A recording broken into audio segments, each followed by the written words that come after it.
Hello, everyone, and welcome to another episode of Justin the Food Entrepreneur Show. I'm Justin Bizzarro. I'm your host. That's Bizzarro. For anyone who's out there, you can find us on Instagram at Justin the Food Entrepreneurs. You can find Gorilla Brave, the food and beverage entrepreneur community that's out there. That's for farmers, hospitality, and CPG as well, guys. So it's all there. There is a community there that we are building. There is a lot of free tools, and there is free private Facebook group there for food and beverage entrepreneurs that you guys can use on an international level. It is confidential. It is part of the agreement that you agree to when you go into the group. So it allows confidential information and conversation to happen for free on an international level. So we've created that. There are free resources there as well for you guys. And then obviously there's the networking events that are going across the country the last 2 years. And you can find all that stuff on gorillabrave.love. And of course, if you want to do the advanced group, the elite group, that's out there as well. And by the time you guys have this podcast, that the beginning of that group is now into their 4th month together.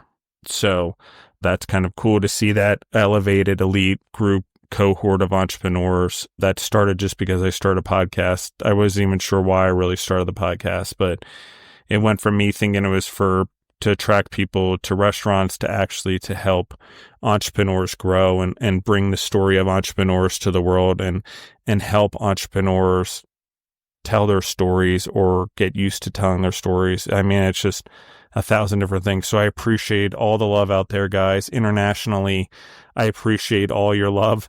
Out of all the countries I expected to be number 2 this past month and listened, it was not Germany. So, hey, Germany, you guys are catching up quickly. You overtook Australia and India, who's been reigning 2nd, 3rd champs for a very long time. So that's cool as well. Love you guys. With that being said, from Atlanta, Georgia, I have Tiffani Neal from Barlow Foods. How are you doing today, Tiffani? Hey there, Justin. I'm doing great. Thank you for having me. You're very welcome, Tiffani. So let's talk about your story. I mean, we can go all the way to little Tiffani and talk about entrepreneurship in general and influences in your life, because I think all life, God stacks us for whatever skill or whatever the next step is in life for sure. But let's talk about it. It's your show. You have the mic. Tell us your story. Are you sure you want to do that, Justin? Yeah, I'm sure I want to do it. Little Tiffani, that's too funny. But yeah, I agree exactly, with what you said. Same sentiment. I truly believe that everything is connected. And, I definitely see what I am in the midst of creating now. I see where the dots kind of aligned, from as little as a couple of years ago to way back in the day. So again, as you mentioned, I'm the founder of Barlow's Foods in Atlanta. We create a better for you 3-in-1 pancake biscuit waffle mix and line of seasonal syrups inspired by farmers and agriculture. Just wanted to tie it all in to pay it forward to my grandfather, Barlow, who is no longer with us. But, ever since I was little, he worked on a farm in agriculture and never, unfortunately was able to pass any of that down from an economic benefit or the skill set of farming. And I've always loved to cook ever since I was a little Tiffani. And, from my passion for food and cooking, this is, how Barlow's was created. So I was, in the kitchen one day. I've always used cleaner ingredients. I thought about doing something in the world of maybe like seasoning or cocktails, something fun and exciting, and nothing would really stick. And then one day I was making breakfast. I had always prepared these pancakes from scratch. I had a really good recipe. I knew they tasted great, but I didn't really think anything of it. And I had a friend over, and he just would not stop ranting and raving about the pancakes. And it got to a point where I was like, okay, sir, he's like, who made these? And I'm like, well, you're here, I'm here. So it had to be one of us, like, if not, then we're in trouble, right? We need to get on out of here. Exactly. I'm like a ghost that makes pancakes, right? That's a whole nother something. But no, so it started there. And for whatever reason, like it was an aha moment for me. I think the next day I went to the container store and I just purchased a bunch of like random, like things like a miniature ice cream, like those pint cartons. I purchased a bunch of those containers and I just went, in my kitchen and started trying to do a one for one, right, of dry ingredients. So like from the egg and the milk and all that stuff, I was trying to condense it down and just make it a simple mix where folks could just add water if they wanted to. And I sent those samples out and got a lot of great feedback. And I just knew something was there, right? I mean, just started to connect the dots. And then, after all the great feedback, I'm like, well, what are we going to call this thing? And I say this all the time. I need to clean my home office because it's a little bit of a mess. But I had a sheet of paper where I just would just write down names, like, what are we going to call this? What are we going to call this? And I had all kind of crazy names on there. Nothing was working or sticking for me. And I just so happened to have a photo of my grandfather on his tractor on a farm on my desk. And I was like, this is it. So that's how it started. But, to your point, it has always been in my blood, right? In me to create something in the food or culinary space. Let's anchor the farming a little bit because I know it's part of your brand. Let's talk about your grandfather being a farmer, Barlow's name tying into it, tying your ingredients, your product back to the farms. I think being in Georgia with what's going on in Georgia, what's been going on for over 10 years now in Georgia, plus this connection of the food entrepreneur to the agriculture. Talk to me about that because it's also true for you. If you have a photo of them on a tractor, then you have your heart or your ancestry, however you want to look at it, your roots have farming in it, correct? Absolutely. Yeah. So my grandfather, he had 5 children. My mom was the youngest daughter, and they grew up on a farm. So they raised their own chickens. They have old photos or I hear old stories of them. I forget the name of it's like this big, like this wheel. They used to walk on this wheel right on the farm. So it's definitely there. And just to think that, now he's on the back of the package and we're here, people are consuming this brand. I honestly believe that, anyone in my family could have made it a thing because I think it was supposed to come to fruition. But you're absolutely right with farming and agriculture in Georgia. I mean, I don't see how, I guess I could have created this somewhere else, but I think the fact that I am, in Atlanta and in Georgia, that really has just added just another level of what we're doing to the brand because just the support for, better for you brands, farming, agriculture, it's just been a really strong community here locally as well. All right, let's talk about building the brand. You get this idea, you're going to do the pancakes. You talked about finding the name of the brand. Now you've got to build it, market it, advertise it, get it to people's palate. Let's talk about that. Let's talk about how do you do all of that? What support systems do you have in the state of Georgia? Because I know there's a lot, but you make decisions eventually to, production wise. I want to talk about that. Having control over your brand. There's a lot of decisions here. So let's talk about all of that because you've got this idea, you've got a package. Now, how do you navigate the waters? Yes. So when I came up with the name and I got the feedback from, some friends and family, I was like, okay, there's something here. What are we going to call it? Landed on Barlow's. And I had this vision in my mind of, what the packaging would look like and just like more of like the aesthetic of it. So the fun part started, right? How do we start to package this thing and get it out there?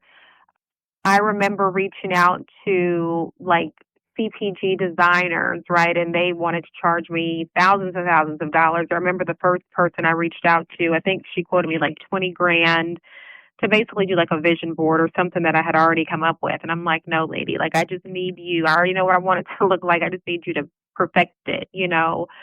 So I got kind of scrappy. I went on Instagram and I met a designer who was a 1099, but he actually worked for a packaged food design company. So that was what he did for a living, but he was also doing side work. So he just kind of brought, that red packaging that you see with the hand script and the cream.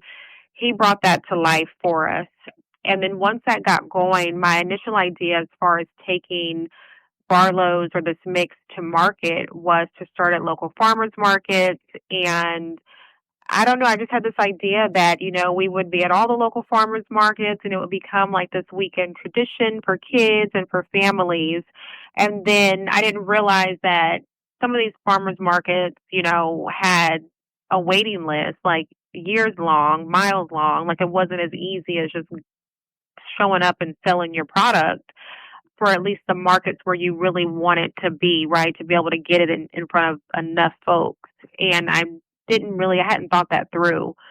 So here I was with this wonderful idea. Now we have this wonderful packaging, and I'm like, how am I going to sell this product? So I remember one day I loaded the trunk of my car and I just went through my neighborhood. I went just driving around, to the different neighborhoods in Atlanta, and I had these fun little cards that said, good morning neighbor. I think it was like, good morning neighbor, breakfast is on us this morning or something like that. And I left a bag of mix and these cards on folks' porch. And I remember my sister, she's like, I would never eat anything that someone left on my porch. And I'm like, maybe, I mean, I don't know. I guess I can see how that's weird, but that's how it started. Like just being scrappy and just doing whatever I could to get the product out there. I'm not sure how familiar you are with the Atlanta Beltline, but the Beltline has a community around it. And it's pretty much a trail, right, that is frequently visited by folks that are running, they're on their bikes. Now there's tons of restaurants and developments, but this is back in like 2020, I want to say, and during COVID. And the side of the Beltline that I was on, it wasn't that frequently visited at the time, but I would go and get my griddle and get my mix, and I would just go across the street and just set up a table. I remember chasing a guy down. He was on his morning jog, and I just ran after him one day. I'm like, sir, do you want a sample? I would cook up pancakes and put them in like these little Ziploc bags, just to anything I could do to get in front of folks. And eventually, it worked. It went from that. We finally got into our first farmers market, which wasn't, that well visited, but we started there. I was making everything out of my home. Initially, I had like a cottage foods license, moved into our first commercial kitchen. And the commercial kitchen that I was working out of, the owner in the front, she had like a store, so to speak. So she was like our first retailer that retailed the product and just started, scaling from there. Production, talk to me about this, co-packing, self-production. I mean, I know the answer, but I want to go over for the audience because I think it's an important step and you touch upon it, but I really want to dive into it, the decision-making process there and building this brand, marketing, advertising. You're starting to get an audience. You're trying to get into stores. You're working with markets. You're working with people. Talk to me about production. Production, yes. So when I started this company, mind you, I love to cook, or loved. I'll put an ED at the end of it until you're cooking, 24 hours a day. There you go. But takes on a new it meaning. definitely changes, right? I'm like, oh my gosh. But no, I mean, I still love food. I still love to cook. It's just different now, right? But I have always loved to cook. I never really thought. I remember I was going through an incubator or something of that nature, like a cohort or something, and one of the guys was like, you guys need to think about, who's going to make your product. And at that time, I'm just thinking, okay, well, I can make it now, and then I'll get a co-packer. Like, it's not that big of a deal is what I was thinking. And then I met someone else, and he's like, well, even if you're not selling anything now, you need to, line up co-packers, make a list, because you don't want to be in a situation where you need to scale immediately and then you're looking for someone. And I was so grateful for that, piece of advice, because he was absolutely right.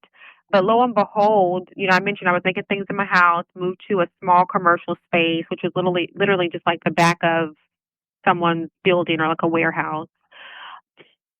As the need grew, I started to reach out to co-packers. There were a few in, Atlanta and the surrounding areas, and it's like no one wanted to work with me. Either they didn't believe that I was going to be able to meet these minimums, or, it was just, I would get weird things. I remember there was one co-packer, he finally agreed to work with me, but he didn't want to send samples of one of the ingredients. And I'm like, okay, like I can't really trust that. I need to be able to stand behind the product.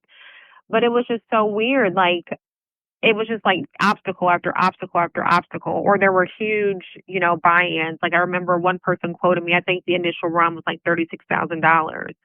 And I was like, okay, this is getting out of control. But the idea for me initially was I wanted to run a business. I didn't want to be stuck, in the kitchen or in a facility having to produce this product, but it just didn't work out that way. So because of the different challenges that I was having, we just made a decision that, I will continue to produce on my own. And it was pretty easy. Initially I wasn't making anything. I was doing like 40 units a day. I thought that was like the biggest batch ever.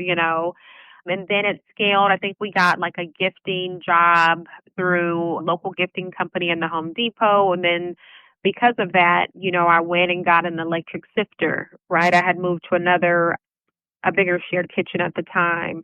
And then I want to say maybe like a year and a half in or so, we landed QVC. And, that was where it was like, okay, now we're batching, now we're doing things at a larger level. Like now we need to figure out like, what does this look like? How do we push ourselves to the limit? And then the more opportunities that started to come my way, the more confident, I got. And then I realized, this is probably something that we can manage in-house, and maybe we should continue to do that because it has allowed me to keep an eye on the product, to maintain the quality of the product, and also control our costs. I think, of course, when you use a co-packer, they're buying in bulk, right? So the idea is like it's group, right? It's a group purchase. So typically you're looking at lower costs.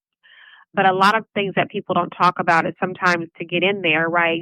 You're responsible for X amount of units up front. And if you don't sell those, within a certain amount of time, sometimes you can get stuck with excess product. So I just made the decision, like we'll continue to make our own things.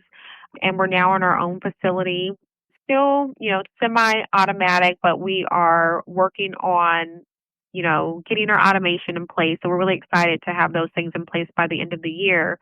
But I think that because of the challenges that I had, it just allowed me to really tap into, our internal resources and, just realizing like, okay, if I'm going to be tasked with this, like how do we do it really, really well? And looking at all the benefits of being able to make our own products in-house. I like this. I think it's a very wise move. I think if at the beginning and you build your business accordingly, I think that's a wise way to do it. I also think it forces the entrepreneurs not to bite off Walmart-sized things too quickly. And then by near the cash flow issues that we run into as entrepreneurs trying to grow a business like that, taking on a thing that big, you're eating the elephant all at once. It can cause a lot of cash flow problems with your business. So I like the model in particular. I mean, being a food production company myself, and I've had issues, obviously, co-packing as well as having items for us co-packed. It is a tough business. And at the end of the day, the issue between a co-packer and an entrepreneur always comes down to the quality or matching what the entrepreneur has envisioned. And at the end of the day, why not just have control over it? I think Poppy was just sold, guys, for $1.97 billion. But from day one, she decided to have control of her production. Yes, I know. And congratulations to Poppy. I'm like, oh, what does that check look like? I know, right?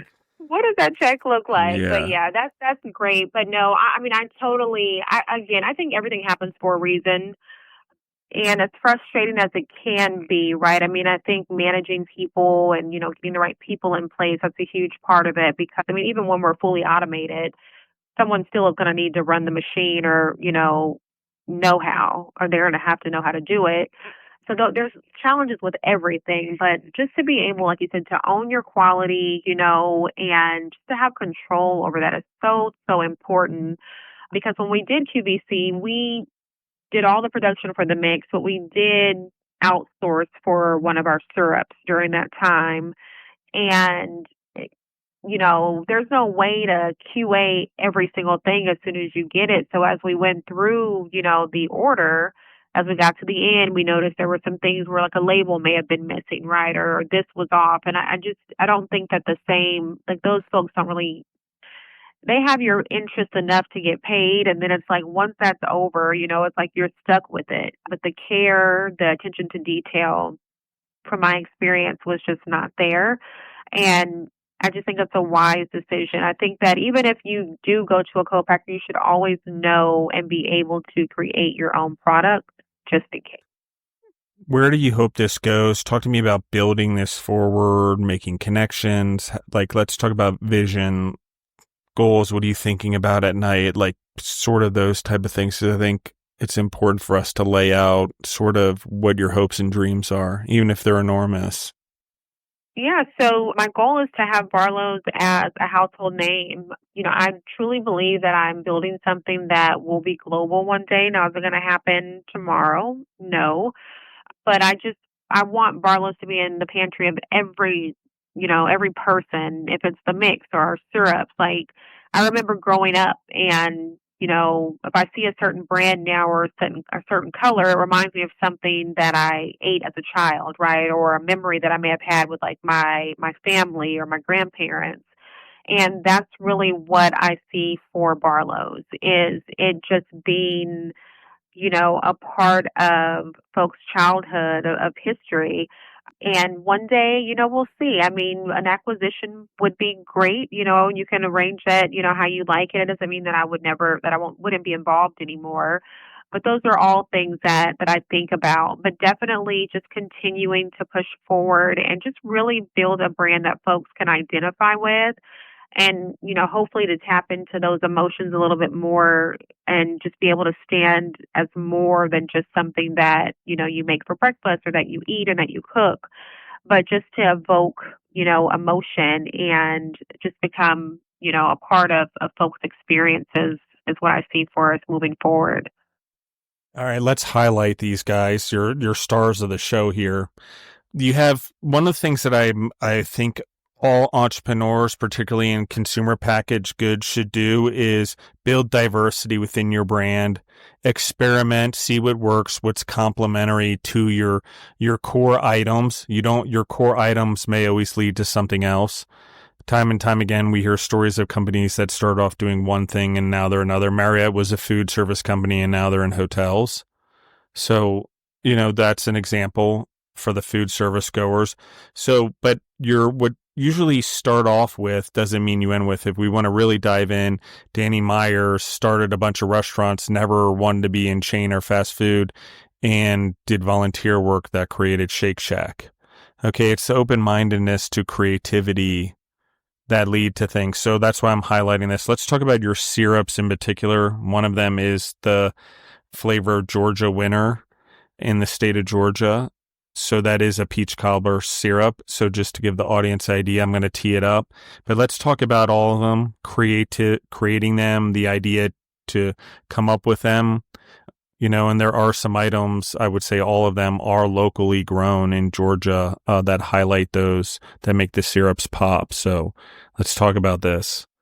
Yes, absolutely. Fun story here. So, I'm already making this mix. Was looking for a co-packer initially. So the Lord knows I was not trying to make syrup.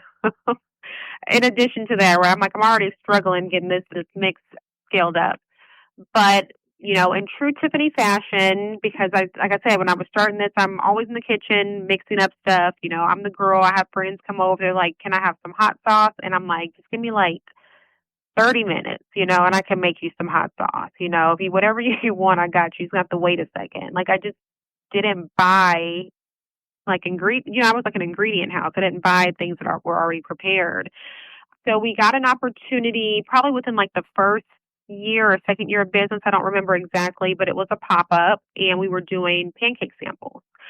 And then, I thought last minute, I'm like, oh my gosh, they're going to have something to eat the pancakes with. What am I going to do? It was 11th hour. And, I wasn't going to go get any fancy maple syrup to give away for free. I mean, we do believe in sampling, right? This is like at the real beginning phases. It wasn't my product. So it wasn't going to do me any good. And I wasn't going to get like the crappy corn syrup because I just don't believe in that. And I didn't have, I didn't have any of that. So I looked around and there were like peaches available. And I just cooked them down and, I put them in a crock pot and went on my way to this event. And I had always done that. I would just, whatever was in a fruit bowl or, whatever was around the house, I would cook it down, put it over the pancakes, biscuits, didn't think anything of it. And we're doing this event, sampling the pancakes is why we're there. And we're serving the pancakes with the syrup that I had just made that morning. And everyone was like, oh my gosh, these pancakes are so good, but can I buy the syrup? And I remember this one woman, she just kept asking and asking and asking. And I was like, you know what? Yes. Okay.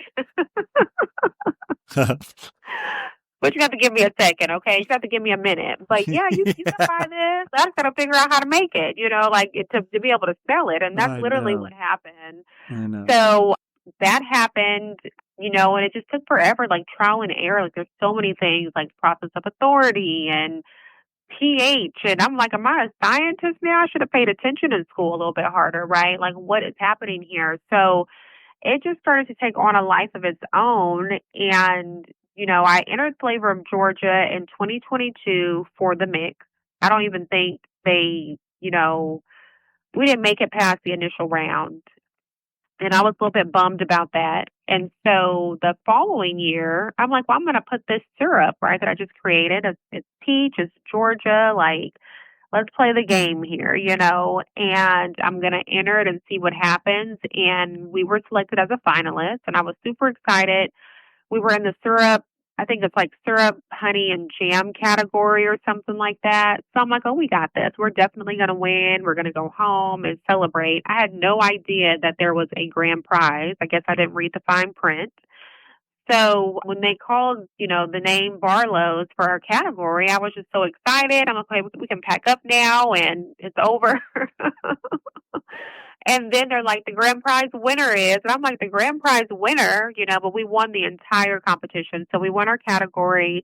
And then we also won, I want to say it was like over 250 brands or so that entered the contest. But we were the grand prize winner for Flavor of Georgia, which was just so awesome. And I think that really started to kind of give us a little bit more traction and put us on the map. From that win, the Fresh Market reached out. So we're now in all Georgia, the Fresh Market locations, which is super exciting. We love our Fresh Market family. But that came from, being highlighted in that competition. So that was a really, really cool moment for us. This is incredible. I think that like something that happened, a customer suggested something to you, you listened, you had to take your time and do it the proper way for sure. And patience is love in a lot of ways to the whole world and always. But let's talk a little bit about what do you realize what is going on with this syrup as it's going on? Do you realize that this could win as you're producing it? Because you create others, the sweet potato one, that one's local to Georgia in particular. There's a lot of sweet potatoes grown in Georgia. Obviously, the peaches are local to Georgia. I think that's one of the categories if it highlights a Georgia, something from Georgia, but I'm not sure. I can't remember exactly. But so there's all these things. I'm not exactly sure what my question is, but here's maybe where I'm getting. Talk to me about sourcing all of this stuff to create the syrups and to create the pancake and waffle mix. Sure. So going back, right, clean ingredients, source, like cooking things in my kitchen, I've always used like Himalayan salt, right? I didn't think anything of it. Like I just didn't think that people were still cooking with table salt, Our mix uses an unbleached organic flour, but it's now also aluminum free. And I'm just thinking, like, the things that I make in my house, they don't make me feel icky afterwards. That's just really where it kind of started. As the brand, started to get some traction and grow legs, we brought in the seasonality of the syrups with the peach first.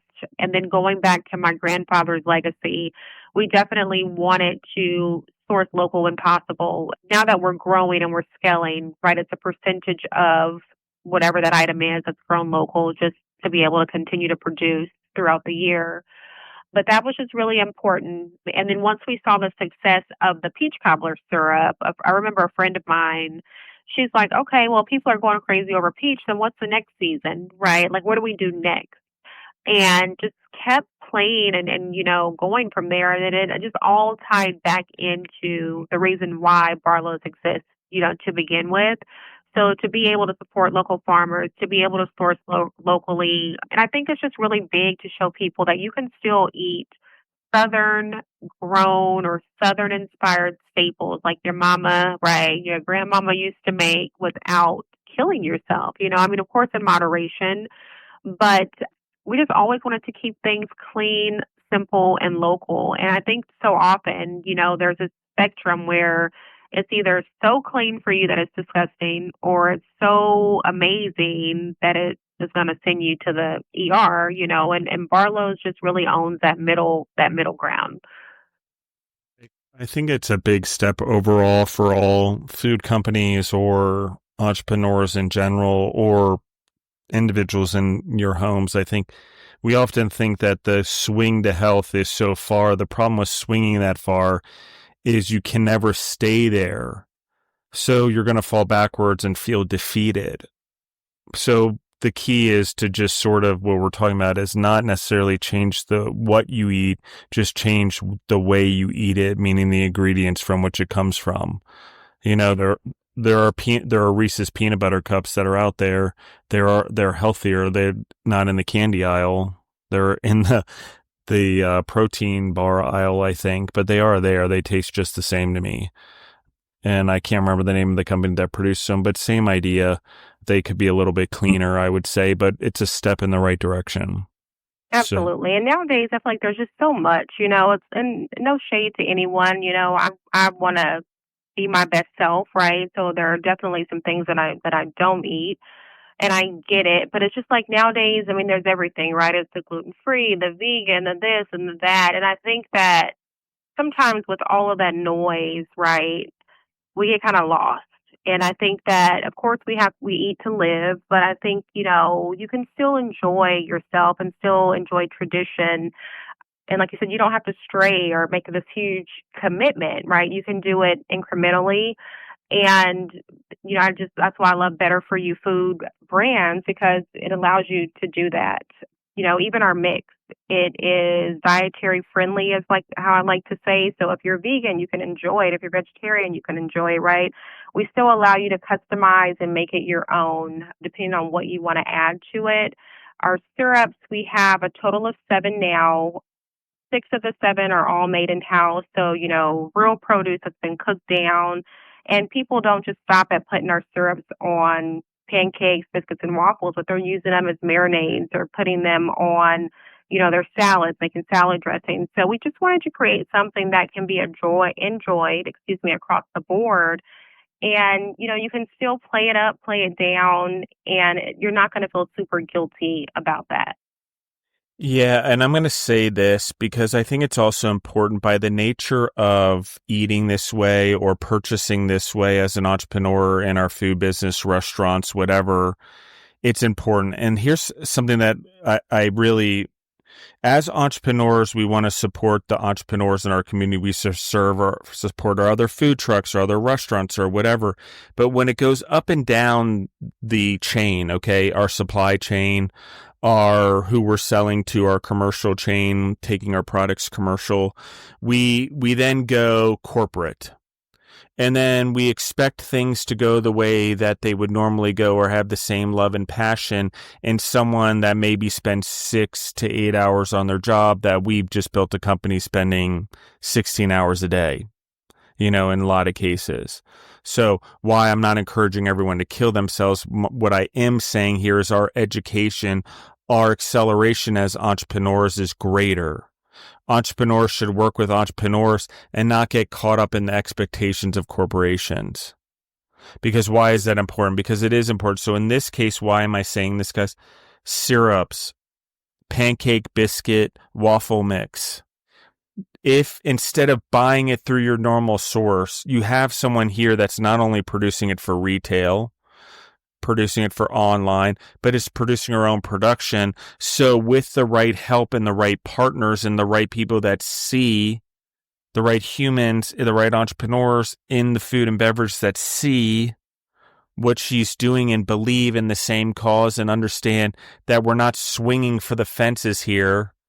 We're just trying to build a few base hits to like swing the thing in a better direction. Does that mean we're saying everyone to like eat food we don't want to eat? No, it just means there's a lot of food we can eat that just means this. So what am I saying for the food and beverage entrepreneurs? You have someone here producing the food that tastes great, that has syrups that taste great, that is in production, that can go into commercial, that you can source from.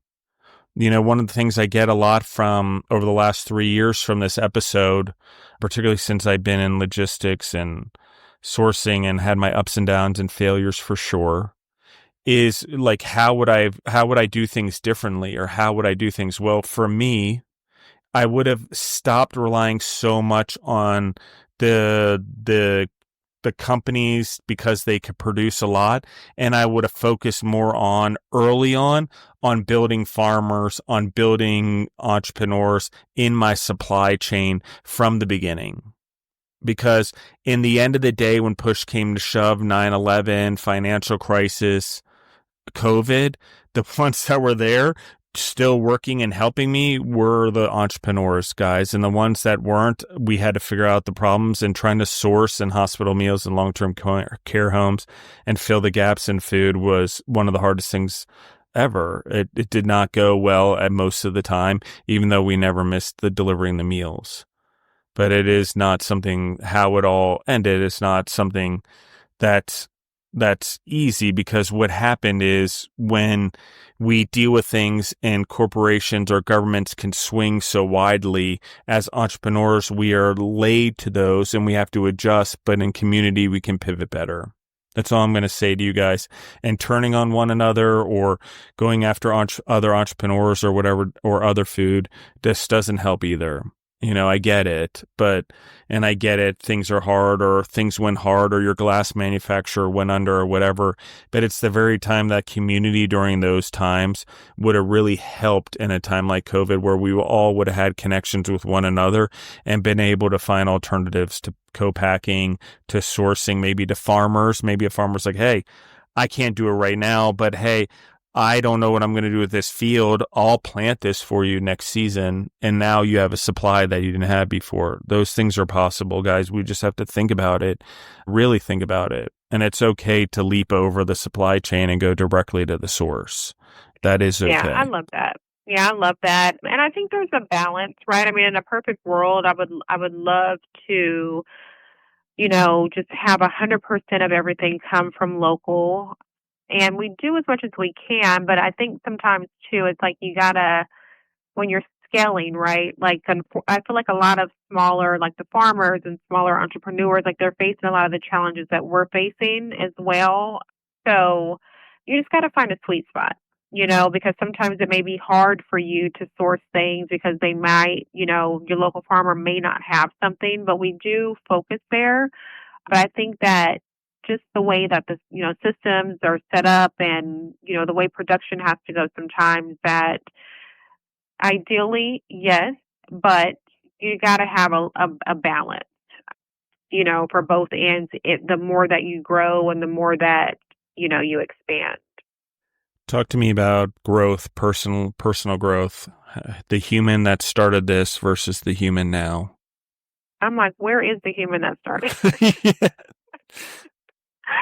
Justin, where is the human that started this? No, so the person that started this, oh my gosh. Like, for the thing with me, I would say one of my biggest flaws, I'm a little bit hard-headed, right? Like, I can read stuff all day long, but until I experience it, I do not understand all the way. I'm like the kid that has to touch the stove to know that, oh, okay, it's hot now that my hand is on fire. So when I started the company, I wanted to be everywhere on every shelf.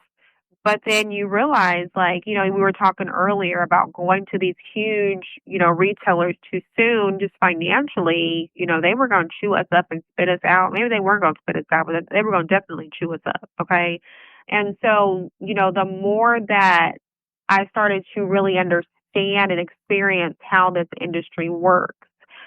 I say that it can be very, very challenging. So I've grown in that aspect to where, I just maybe at my glasses aren't as rosy or rose colored as they were when I started, but it has made me more of just really wanting to advocate for smaller brands, down the road because it's just so challenging. I think that there should be better things, like obviously better, right? I'm not saying that all chips need to be made from kelp, from this point forward, but to not have bleach in food would be great. So it just makes me want to really advocate for future brands and future folks that, they're just making a little bit of a difference because just the processes, the systems, from distributors to, marketing programs to grocery stores, like how these things are set up, if you don't have some sort, sales savvy or business savvy, it's just really easy to get kind of devoured, quickly in this space. So I would say that I've changed a little bit, you know, from that perspective. Yeah, and I think in your category also, one of the things that I think is cool that we just talked about in your growth also in the collaboration of your growth is that it just, I don't know, I think what you've built is something and become someone who's so open-minded to the food industry, I would say, in the community, as well, and the collaboration within it. And then you've also been able to create, the syrups, I mean, that whole part of it, I think, and tying it together with your brand is a big part. I'm also interested to see what else you come up with. I think that the growth we just talked about, I mean, the human that started focused on pancake, biscuit, and waffle mix, but created these syrups out of trying to showcase her brand. But what happened is, you know, Michael was born a bunch of some brothers and he became the star of the Jacksons. And it's sometimes that just happens. The other ones lead the way, but the star of the show comes later. And that's okay. And that's what we're talking about here. So is there other directions that this goes, other areas you're wanting to grow in personally? Since I asked that question, I'll anchor back to it. But other categories in food that you're looking to grow, because I want to anchor the breakfast category and I want to anchor fried chicken and waffles in a second. But I want to first talk about personal growth, how you seek it, how you do it. And then also, like, what other food categories are you sort of like, I might want to get into this now that I am in production or that I am doing syrups? Let's talk about Yeah. those. So for personal growth, so what I mentioned of, wanting to be more of like an advocate and maybe like some consulting down the road, I definitely see that just naturally, right? I'm not saying that that would be as a business or anything like that, but definitely just being open to, being able to provide some type of knowledge or foresight to those that are embarking on this, as a profession that they want to get into.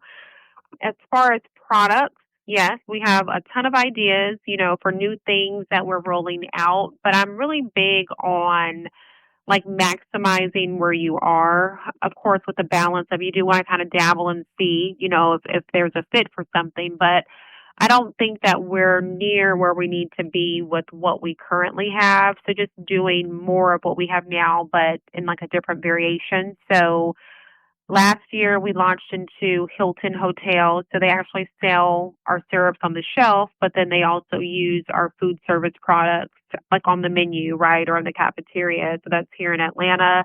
So doing things of that nature, like is this just a direct to consumer thing or can this be used in like a bulk setting? So things, along those lines of what we're looking at. I'm really big on creating things that don't compete with one another. That's something that I think is important. Just my background is in sales, right? So if I'm transferring, the traction from product A to B, that just never really made sense to me. Like, yeah, it sounds great, right? But the goal is to grow, So anything that we come out with next will definitely be in addition to, right? Something that can be enjoyed in tandem, but just want to stay away from like competing within the category or, the product line that we currently have available. Awesome. Favorite parts of doing this since you started it? We talked about the growth, but what are your favorite parts truly? What have been your favorite parts, favorite memories, but really how much are you enjoying this? I just think it's really cool that I get to wake up every single day and do something that has always been in me and that I really enjoy doing. Also being able to be like a tangible, can't talk today for some reason, but a tangible point of reference for family, right? So for my family to see, like, oh my gosh, right? Like, I know this girl I can call, like, my sister can call me, my cousins, like, people can reach out and touch. And so I feel like you never really know who you inspire, but you know that you're inspiring, folks to do whatever it is that they want to do. That's been really, really cool. Some of the more like surface level things, of course, QVC was amazing. I love doing things of that nature, like being able to just talk about the product, display the product, and present. I can do that all day long. That's been really awesome. But I think more along the lines of like personal growth and character is just really being able to like develop a team. So the folks that I get to work with, right, or that I'm grateful that they, trust me to want to work here, work with me to help push this thing further. That's just been really great. I think that sometimes I can see how that can be taken for granted, right? When you just have to get things done and you have employees or a team. And sometimes, folks may think they just have a job and, an employer may think that they just have employees, but you can really, teach people things, right? Or change someone's life. And I think that just to be in a position to be able to add value in that way has been really, really cool. It's a huge responsibility, but that's something that I'm leaning into more, just really realizing, the position that I have. If it's, two employees or 100, I just think that that's something that's so cool. And that is just so meaningful. And if you're in that position, I think it's just a great one to be in, that you get to impact someone else's everyday life, right? So just being mindful of that and wanting to make the best of that is kind of, where my thought process has been lately. I love it. This will be my last question. I'm going to narrow in on the QVC thing a little bit. Let's talk about that. Let's talk about preparation. Let's talk about mindset. Let's talk about the importance of having your own production in order to do something like that. All of those things. Yes, QVC was crazy. I can't even believe that happened. But it was so much fun. So QVC did something. I think everyone was getting really creative around, COVID. I think people were just kind of like, we got to do something. Everybody was going virtual. Everyone was just trying to figure it out. And so they launched something called I think it was called the yellow ticket or the big ticket. It was something like that. I don't remember exactly. But it was basically an open call for, folks who wanted to showcase their brand on QVC. I think it was like a live audition or something. I don't remember exactly. I remember I was super nervous. And when I went live, there was like a panel of judges. And then after I presented, they were so excited. They're like, "Oh my gosh, we love this brand. Like, we want to work with you. Like, we can't wait to bring it on." And I'm in my mind, I'm like, "This sounds great." My face is looking like, I'm smiling and excited, but on the inside, I'm like, "Is this really happening? Like, this seems a little bit too easy. Like, what's going on here? Is this a real thing?" I wasn't sure. So when the call was over, I'm like, okay, I'm excited, but I'm also like, let's just kind of wait and see, what happens. And, 30 days went by, 60 days went by, 90 days went by. And I'm like, okay, what was this? Is this a scam? Like, what happened here? And I reached out, and then my contact's like, oh, well, that person's no longer here. We decided to push this back. So, I'm thinking that this is just not going to happen, which is fine. I feel like there's a lot of that, right? Like you may film something, it doesn't air for months, and you forget all about it. Someone sees you on TV. So I had pretty much, not that I gave up, but I was like, okay, we got to keep it moving, right? Like, what's the next thing we can get involved with? Like, we just got to keep the pipeline, going. And I'm not sure. if I reached back out, or I feel like someone emailed me and it was like they were ready to go. Like, okay, or can you do this in September? And QVC is a huge process. They are going to vet you like nobody's business. So, they want to make sure that, where you're producing things is okay, like that everything checks the box. So that was a pretty intensive process to go through and get everything lined up. And then it was go time. So they don't give you like a PO, right? They kind of give an estimate. They have a great audience. They know their people like the back of their hand. They're like, okay, this type of product usually sells X amount of units. So you need to be prepared to sell whatever amount of units that they come up with, right? So I'm like, okay. And then you go live and the orders start coming in and you start fulfilling them. So I'm ready. I had a new staff in place. Again, this was like the very infancy of doing all of this. So I went from like just myself producing and working to a staff of strangers. I think it had to be maybe like, I don't know, 8 of us potentially. I don't remember exactly. So we're working around the clock to get this thing together. And then I got another opportunity. I was on kind of like a Shark Tankish type show. And coincidentally, QVC went live like that Wednesday. And the show that I appeared on, it filmed, I think it started like that Tuesday. And you weren't supposed to have like any other obligation in order to do this show. And I'm like, well, I kind of already, I'm doing QVC. It's like a year in the making. I've already paid for everything, right? So I have to sell the stuff. Like I have to do this. And so that was almost a thing, right, to where I wasn't going to be able to I was going to have to choose, like, not do it. And I'm like, I can't not do it, right? So that ended up working out.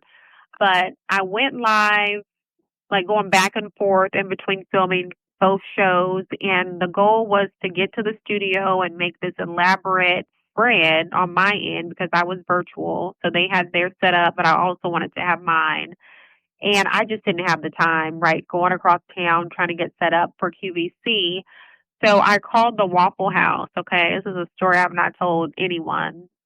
And I ordered like $200 worth of food because I'm like, I need a display for QVC, And the lady didn't want to take my order. She thought I was like, I guess, dining and dashing or doing a prank. So I'm like literally driving down the parking lot, waving out of the window so she could see I'm a real person or she's not going to start the order.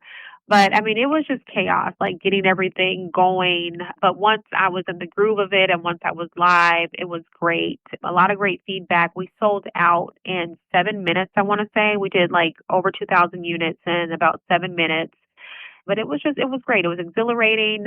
It was just really exciting. And I think those moments are very important to show you kind of what you're made of.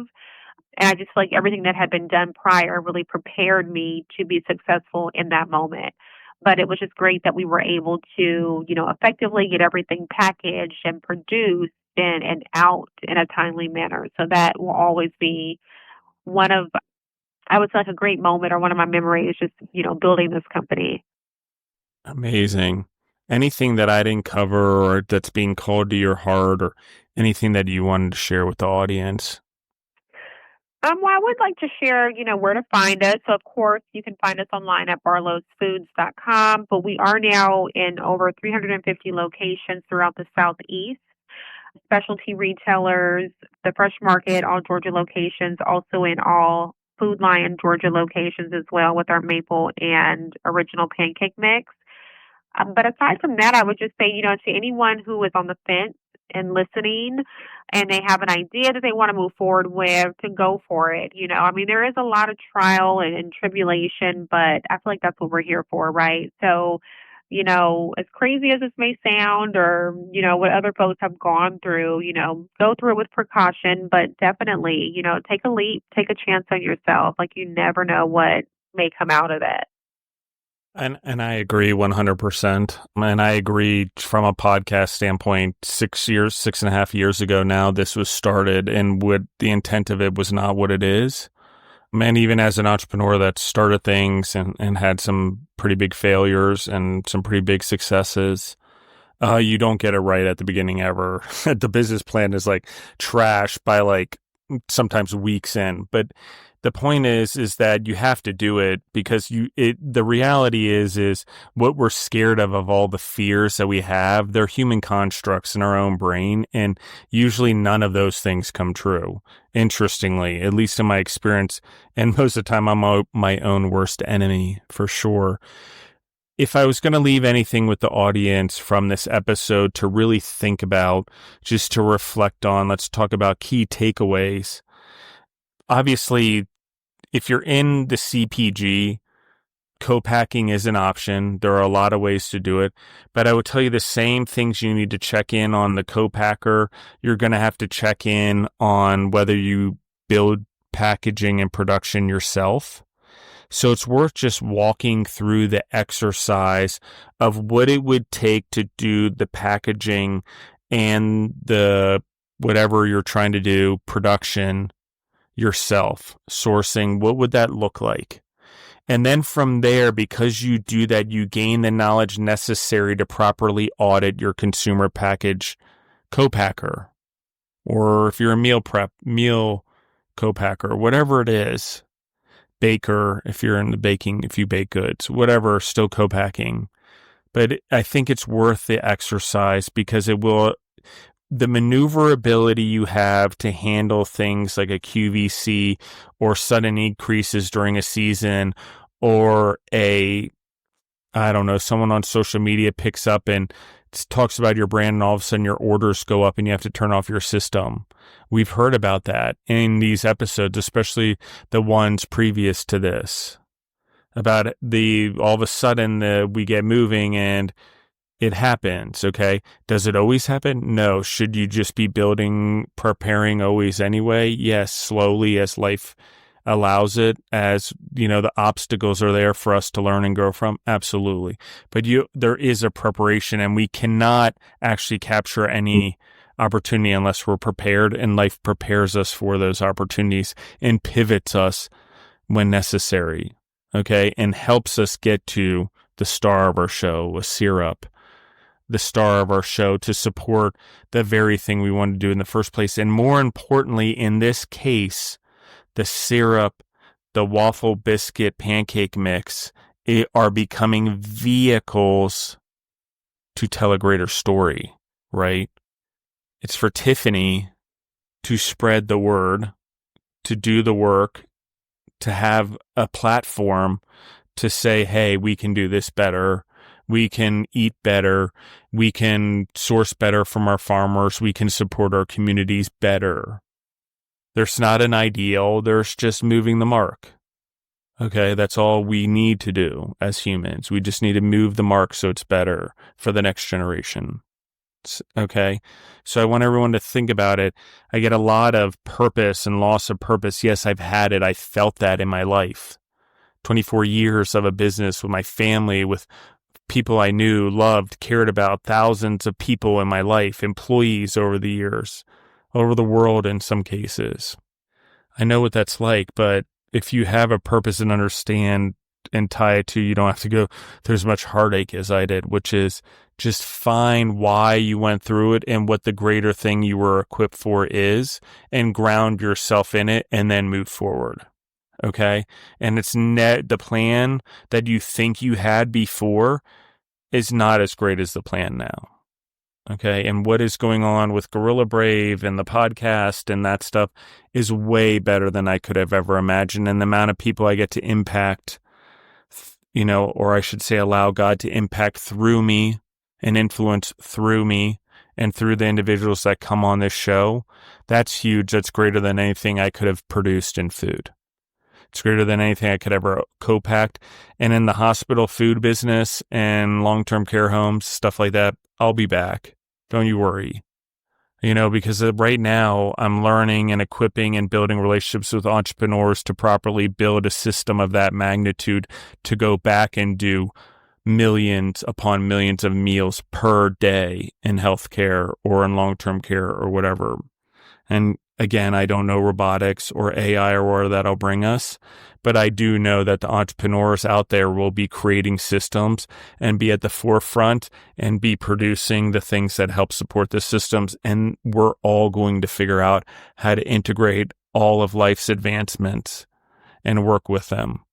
So God gave us a tree, guys. We can either turn it into firewood to burn the world down or burn other people down on social media, however we want to use the analogy, or we can use it to create furniture. So in this case, for me, whatever vehicle and talent and gifts I've been given, those platforms, those vehicles have always been vehicles to try to do a better job.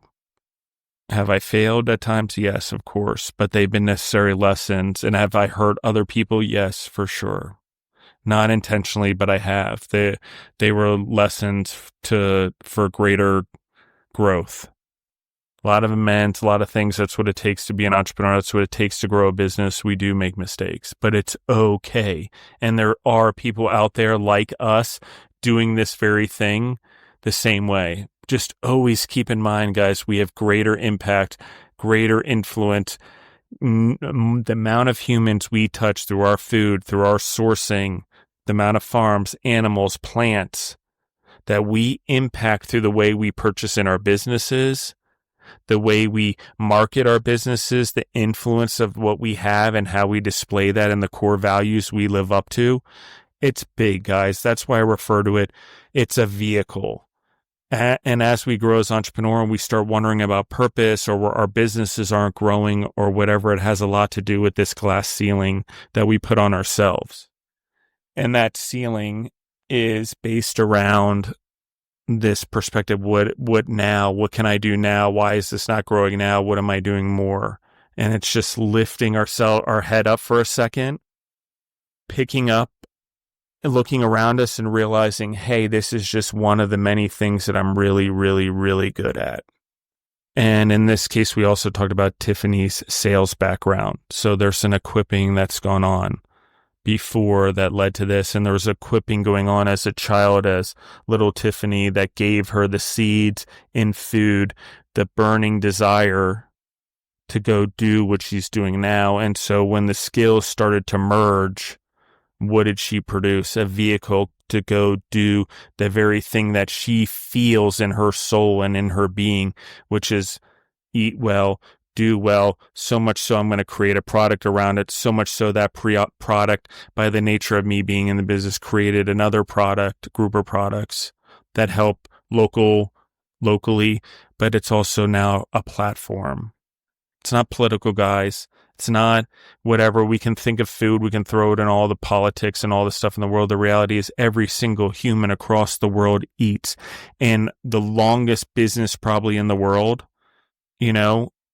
other than prostitution, maybe, because everyone says that. But I would actually argue restaurants feeding, when we started to travel, bed and breakfasts that served food and had places to sleep were some of the first businesses. They developed the world, guys. We've always been there. The gold rush in the United States, guess who was there? The food, the people building along cities to have food. And so all of that is important parts of being an entrepreneur. I want us to think about it. We play huge roles in the world in food and beverage. And even though I have no more questions, I'm going to allow Tiffani to comment on any of that if she feels or wants to before we wrap up. No, I totally agree. Food is definitely at the core, right, of basic needs. So it's just an honor, right, to be able to contribute with the product that people consume. And again, it's just a huge responsibility. So I totally agree. Yeah, thank you for what you're doing, Tiffani. I appreciate it. And I know a lot of people in the audience do as well. A lot of other people that have been on the show will as well. So everyone, thank you for listening in. I love you guys. I appreciate you guys. Thank you for growing with us. Thank you for growing with me. This show's definitely different. I'm definitely a different human. I've definitely grown. My understanding and my purpose and the reason I do the things I do have definitely grown into a more universal law versus the human laws we live by, for sure. Not saying there's anything wrong with them. They keep us food and safe, or safe in food. But what I am saying is that there is greater things to do here, guys, in our businesses, our privileges, and things that have been given to us. So thank you guys for listening in. Thank you for growing with us. You know where all the sources are. We're out.